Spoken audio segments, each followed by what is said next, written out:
प्रधानमंत्री नरेंद्र मोदी आज से उत्तर प्रदेश की 2 दिन की यात्रा पर रहेंगे। आज शाम को प्रधानमंत्री वाराणसी में आयोजित महिला सम्मेलन में भाग लेंगे और लगभग 6,350 करोड़ रुपए की विभिन्न विकास परियोजनाओं का उद्घाटन और शिलान्यास करेंगे। वे इस अवसर पर सभा को भी संबोधित करेंगे। इस सम्मेलन में बड़ी संख्या में महिलाएं शामिल होंगी। प्रधानमंत्री 1,050 करोड़ रुपए से अधिक की लागत वाली 48 पूर्ण परियोजनाओं को राष्ट्र को समर्पित करेंगे। प्रमुख अवसंरचना परियोजनाओं में वाराणसी आजमगढ़ सड़क का विस्तारीकरण करना है। कजाकपुरा और कादीपुर में महत्वपूर्ण रेल ओवरब्रिज का उद्घाटन और भगवानपुर में 55 MLD क्षमता वाले सीवेज ट्रीटमेंट प्लांट का उद्घाटन शामिल है। पीएम लगभग 5,300 करोड़ रुपए की 112 से अधिक परियोजनाओं की आधारशिला रखेंगे। इसके साथ ही प्रधानमंत्री विभिन्न सामुदायिक परियोजनाओं का उद्घाटन करेंगे। पीएम पूर्वी उत्तर प्रदेश और बिहार के साथ रेल संपर्क मजबूत करने वाली रेलवे लाइन परियोजना की आधारशिला भी रखेंगे। प्रधानमंत्री 2 नई अमृत भारत एक्सप्रेस ट्रेनों को भी हरी झंडी दिखाएंगे। ये ट्रेनें किफायती और आधुनिक यात्रा विकल्प के साथ ही उत्तर प्रदेश, मध्य प्रदेश और महाराष्ट्र के बीच संपर्क बढ़ाएंगी। और प्रधानमंत्री के वाराणसी के 2 दिन के दौरे पर और बात करने के लिए हमारे साथ जुड़ गए हमारे साथी संवाददाता डॉक्टर सुवेश शर्मा। सुवेश, सबसे ज्यादा अहम माना जा रहा है और ये कहा जा रहा है कि हालांकि वाराणसी प्रधानमंत्री का पहुंचना हर बार बहुत खास होता है, लेकिन इस बार महिलाओं की नजर से, नारी शक्ति से, एक संवाद के लिहाज से ये और भी अलग है। किस तरह से 2 दिन की व्यस्तताएं रहेंगी प्रधानमंत्री की?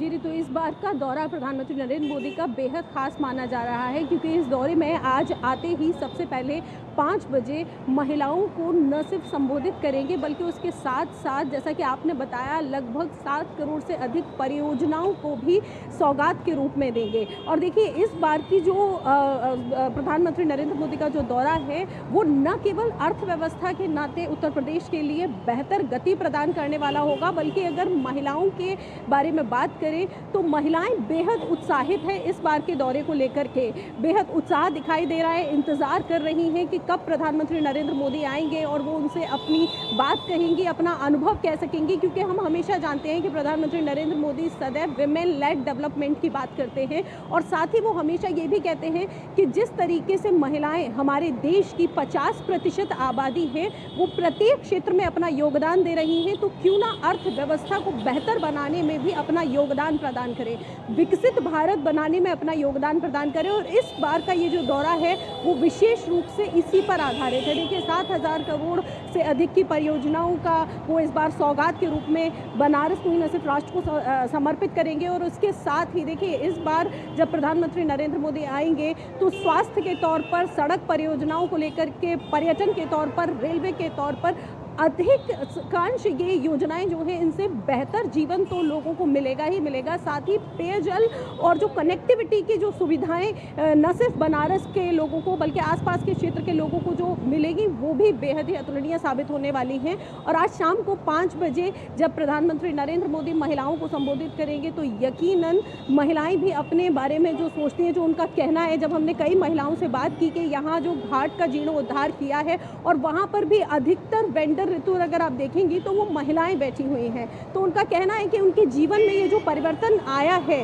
वो रसोई से लेकर के जब उन्होंने बाहर तक का सफर तय किया है, तो वो उसका श्रेय यकीनन प्रधानमंत्री नरेंद्र मोदी को जाता है। तो आज उनका इंतजार वो बेहद उत्साह के साथ कर रही हैं। साथ ही इसके साथ ही कल सुबह जब 8:30 बजे बाबा विश्वनाथ मंदिर के दर्शन करने जाएंगे तो कहीं ना कहीं ये संदेश भी पूरे विश्व में जाता है कि हम आधुनिकता के साथ तो चलते ही हैं, इंफ्रास्ट्रक्चर को बढ़ावा देते हैं, साथ ही साथ अपनी संस्कृति का भी हाथ थाम कर चलते हैं। और पूरे विश्व में ये संदेश जाता है कि हमारे यहाँ न सिर्फ पुरुषों को बल्कि महिलाओं को भी बराबर का स्थान दिया जा रहा है।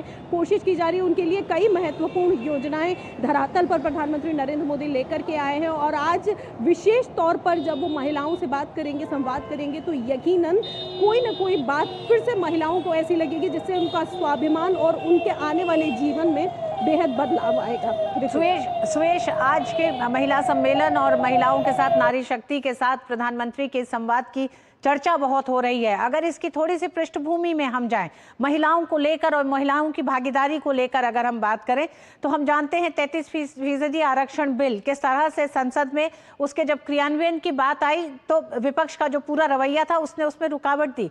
लेकिन बड़ी तस्वीर ये है देश में महिलाओं की कि किस तरह से पिछले कुछ सालों में, अगर 2 से 3 दशक की हम बात करें, तो महिलाओं ने अपने आप को आर्थिक, सामाजिक, राजनीतिक रूप से भी मजबूत किया है। चाहे वो पंचायतों से हम बात करें, आंगनवाड़ी कार्यकर्ताओं की हम बात करें, उन्होंने एक पूरा स्वास्थ्य का एक ढांचे को मजबूत किया ग्रामीण स्तर पर, उसमें एक बड़ी भूमिका उनकी है। अगर हम और थोड़ा सा ऊपर आए तो जहां स्वयं सहायता महिलाएं हैं, उन्होंने अपने उस इकोसिस्टम को और मजबूत किया और उसमें सरकार की नीतियों ने उसमें मदद की कि किस तरह से मुद्रा योजना में महिलाओं ने लोन लिया, उन्हें स्वावलंबी बनाया है। और हम देखते हैं कि ड्रोन दीदियां, वो सीधे सीधे एक तरह से एक बड़ा एक्सपेरिमेंट कहा जा सकता है जो वाराणसी से रहा, ड्रोन दीदियों का रहा, लखपति दीदियों का रहा। तो क्या आज इस पंडाल के भीतर हम देखेंगे किस तरह से ग्रामीण महिलाओं ने अपने उस तरक्की के सफर को निर्णायक एक तरह से एक परिणति तक पहुंचाया है।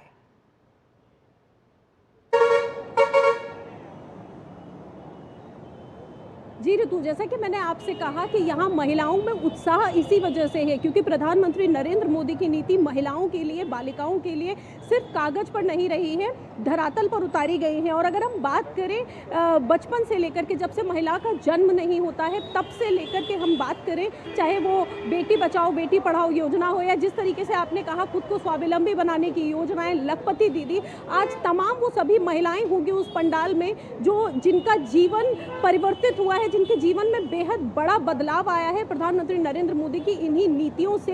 वो न सिर्फ देखिए, जब एक महिला होती है तो वो अपने परिवार का पालन पोषण करती है, लेकिन प्रधानमंत्री नरेंद्र मोदी ने महिलाओं को आत्मनिर्भर बनाया है, बालिकाओं को आत्मनिर्भर बनाया है। इसीलिए आज अगर हम देखते हैं तो न सिर्फ ड्रोन दीदी के रूप में कई पायलट, अगर हम बात करें तो पायलट की संख्या में भी भारत में सबसे ज़्यादा है जो विमेन पायलट हैं। आर्मी में महिलाओं की भर्ती हो रही है, तो तमाम ऐसी सुविधाएं हैं। देखिए, गैस चूल्हा, वो महिलाएं जो घरेलू महिलाएं हैं जो नहीं कर सकती थी, हमेशा किसी ना किसी पर आत्मनिर्भर रहती थी, वो महिला निर्भर रहती थी, वो आज आत्मनिर्भर हो चुकी है, वो अपना काम स्वयं करती हैं। और जैसा मैंने आपको बताया कि कल हमने जिन महिलाओं से बात की, गंगा घाट पर हम गए, वहाँ हमने एक अलग सा परिवर्तन देखा। वो वेंडर, वो बुजुर्ग महिला जो इस उम्र में आकर के, जबकि जो अंतिम क्षण होते हैं अपने, वो आप किसी ना किसी के ऊपर निर्भर होते हैं, तो साफ कहना था कि पूरी उम्र मेरी बीत गई अपने बच्चों पर निर्भर होते हुए। सभी इंतजार कर रहे हैं प्रधानमंत्री नरेंद्र मोदी वाराणसी पहुंचेंगे और जब इन महिलाओं के साथ संवाद करेंगे। बहुत बहुत धन्यवाद अभी तक की पूरी जानकारी के लिए। शुभ